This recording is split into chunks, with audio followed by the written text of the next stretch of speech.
તો જૂનાગઢમાં સફાઈ કર્મચારીઓની હડતાલનો અંત આવ્યો।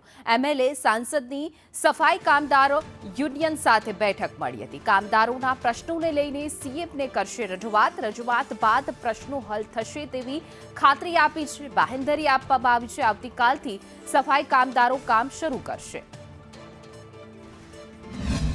આજે ધારાસભ્ય શ્રી, सांसद सभ्य श्री, प्रमुख Shri, deputy mayor Shri, standing कमिटीना चेरमेन श्री, शासक पक्षना नेता श्री, दंडक श्री, पूर्व स्टेन्डिंग कमिटीना चेरमेन श्री, पूर्व मेयर श्री अने यूनियनना प्रमुख श्रीओ, सफाई कामदार यूनियनना प्रमुख श्रीओ साथे वाटाघाटो थई अने सुखद निर्णय आव्यो તે આજથી હડતાલ પૂર્ણ કરે છે। છેલ્લા 6 દિવસથી સફાઈ કામદારના પ્રશ્નને લઈને હડતાલ ચાલતી હતી, એનો આજે સુખદ અંત આવ્યો છે।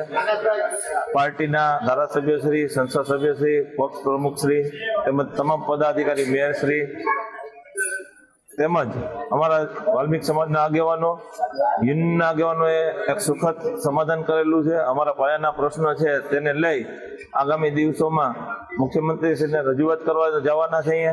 ત્યાંથી અમારા પ્રશ્નો હલ થઈ જશે તેવી અમને અહીંયા ધારણા આપી છે।